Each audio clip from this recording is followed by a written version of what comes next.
Hey guys, welcome back to my channel. My name is Mike. You guys are rocking with me on Mike's Intellectual Corner. On today's episode, we are going to be diving back into our history of Russia. This is part 5.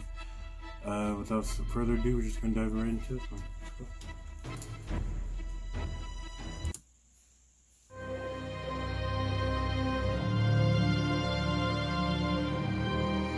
In 1881, Russian Emperor Alexander II was assassinated by left-wing terrorists in St. Petersburg.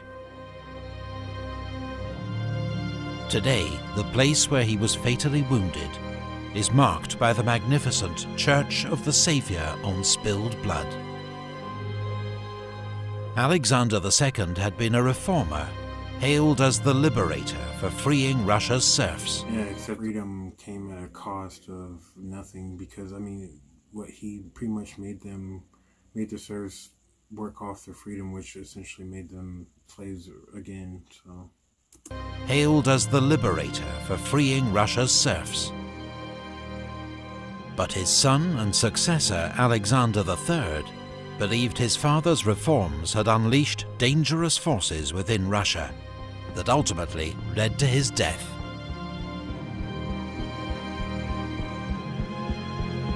As emperor, he publicly vowed to reassert autocratic rule, declaring that, in the midst of our great grief, the voice of God orders us to undertake courageously the task of ruling, with faith in the strength and rightness of autocratic power. The Tsar's secret police, the so-called Okhranka, was ordered to infiltrate Russia's many revolutionary groups. Those found guilty of plotting against the government were hanged or sent into internal exile in Siberia. Almost sounds a little bit like the witchcraft or the witch hunt, you know what I'm saying, where they're just finding anybody and they're probably finding people guilty who had nothing to do with nothing and stuff like that. Just craziness. Exile in Siberia. Alexander III was a pious man who supported the Orthodox Church and the assertion of a strong Russian national identity.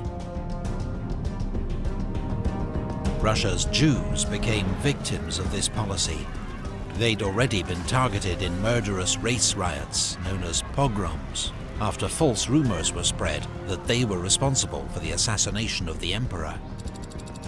Now the government expelled 20,000 Jews from Moscow, and many who could began to leave the country.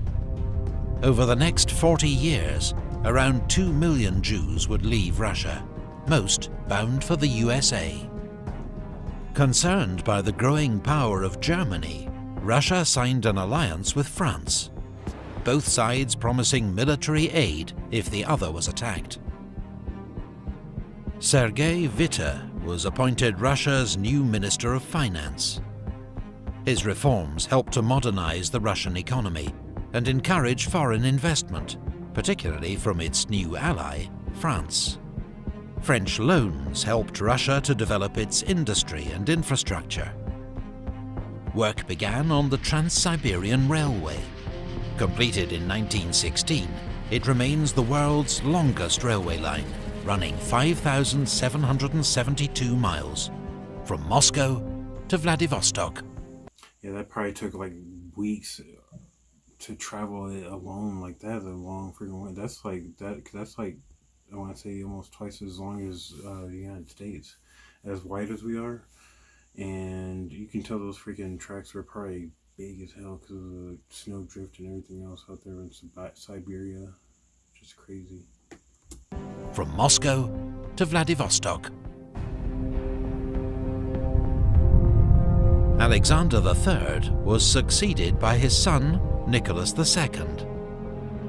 His coronation was marred by tragedy when 1,400 people were crushed to death at an open-air celebration in Moscow. Man, if I'm not mistaken, that was because he promised them food. I think pretty much like free food, and he had a huge starving populace, so all of them just pretty much went crazy and trampled each other. A celebration in Moscow. China granted Russia the right to build a naval base at Port Arthur. When China faced a major revolt known as the Boxer Rebellion, Russia moved troops into Manchuria under the pretext of defending Port Arthur from the rebels. This brought Russia into conflict with Japan, who also had designs over Manchuria and Korea. The Japanese made a surprise attack on Port Arthur, then defeated the Russian army at the giant Battle of Mukden. Russia's Baltic Fleet, meanwhile, had sailed halfway around the world to reach the Pacific, where it was immediately annihilated at the Battle of Tsushima. Could you guys imagine just making that long trip, literally around the world, probably months of traveling just to finally get there and just die by drowning or something crazy? That is just ridiculous. Battle of Tsushima.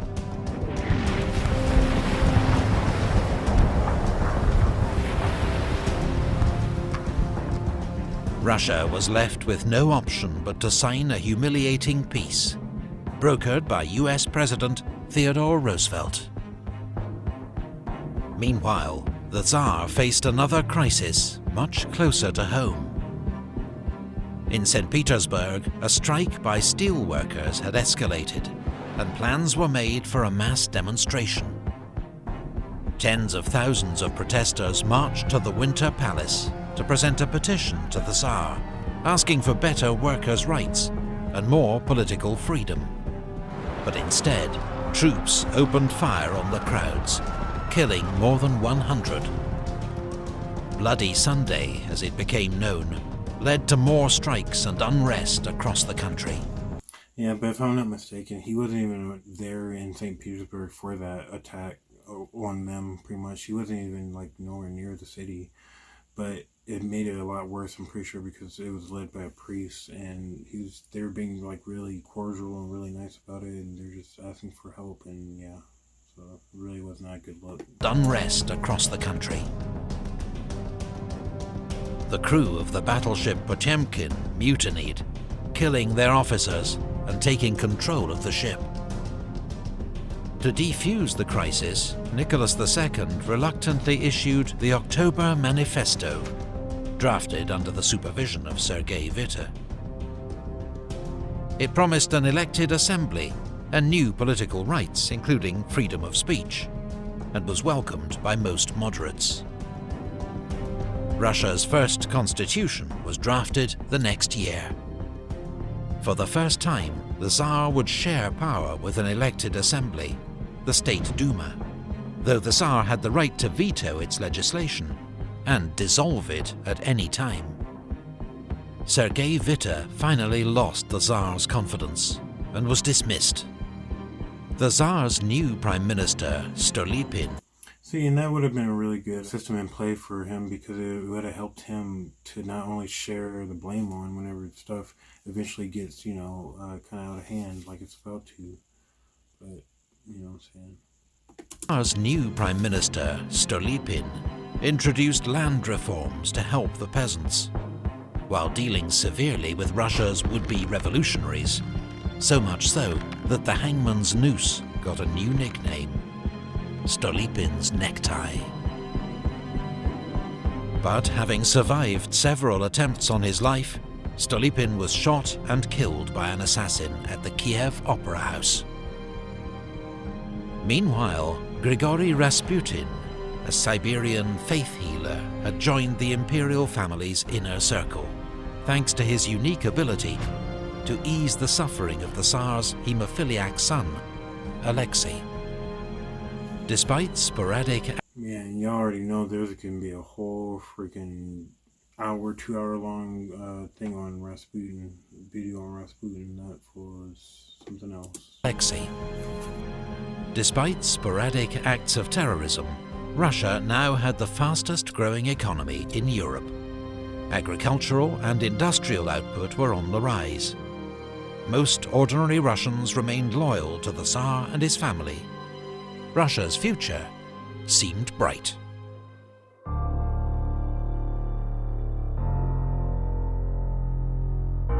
In 1914, in Sarajevo, a Slav nationalist assassinated Archduke Franz Ferdinand, heir to the Austro-Hungarian throne, sparking a European crisis. When Austria-Hungary declared war on Serbia, Emperor Nicholas ordered the Russian army to mobilize, to show his support for a fellow Slav nation. Austria-Hungary's ally, Germany, saw Russian mobilization as a threat and declared war. Europe's network of alliances came into effect, and soon all the major powers were marching to war. World War I had begun. Russia experienced a wave of patriotic fervor. The capital, St. Petersburg, was even renamed Petrograd to sound less German. Yeah, and I bet you that feeling was like even multiplied at just the fact that, you know, just not even a decade beforehand they just lost to Japan. So, and I think I remember then they're saying that they that feeling was there then, but then obviously it got crushed whenever they lost the war. So Petersburg was even renamed Petrograd to sound less German. An early Russian advance into East Prussia ended with heavy defeats at Tannenberg and the Masurian Lakes. There was greater success against Austria-Hungary, but that too came at a high price. Russian losses forced the army to make a general retreat in 1915. In 1916, Russia's Brusilov offensive against Austro-Hungarian forces was one of the most successful Allied attacks of the war. But losses were so heavy that the Russian army was unable to launch any more major... But if I'm not mistaken too, that was the call for help pretty much that France was asking for Verdun. That actually helped them out a lot, as it did, with different forces and stuff around the battlefield because of that, so... army was unable to launch any more major operations. In Petrograd, Rasputin, whose alleged influence over the Tsar's family was despised by certain Russian aristocrats, was murdered, possibly with the help of British agents.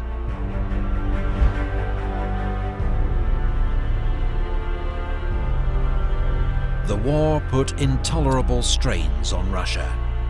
At the front, losses were enormous, while in the cities, economic mismanagement led to rising prices and food shortages.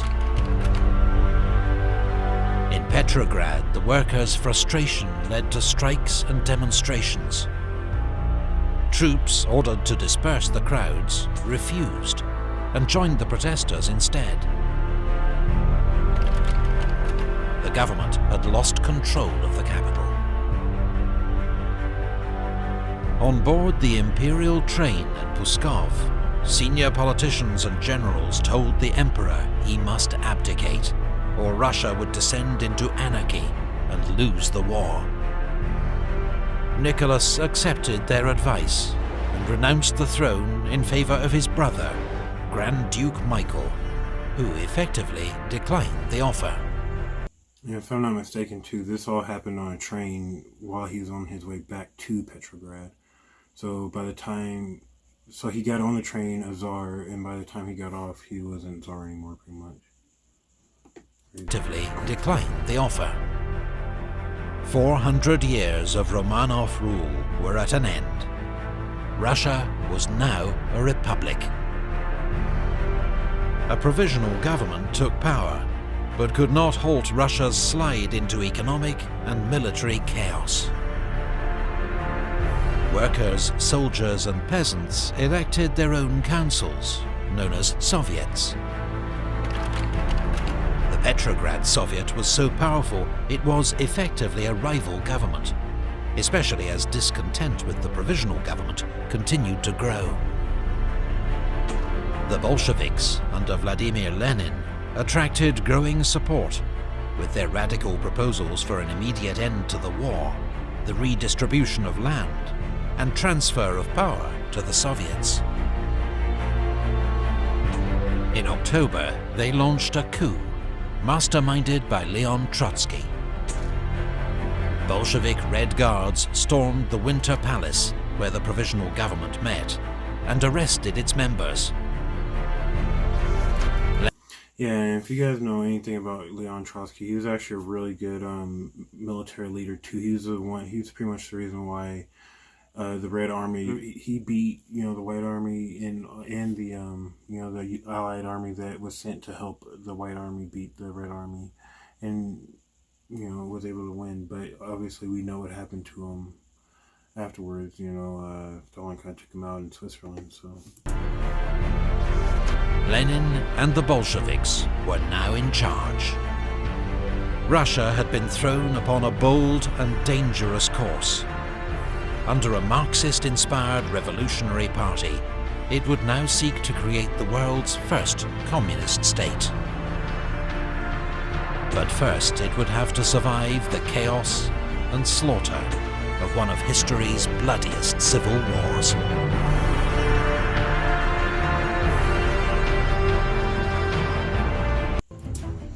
yeah, crazy to think about, because they still have World War I raging on and stuff, and now they're having to go through a civil war on top of that, and this isn't just also it's a very bloody civil war. So, but yeah, thank you guys again for joining me on another episode of Mike's Intellectual Corner. I'll see you guys on another one. I'm out. Peace.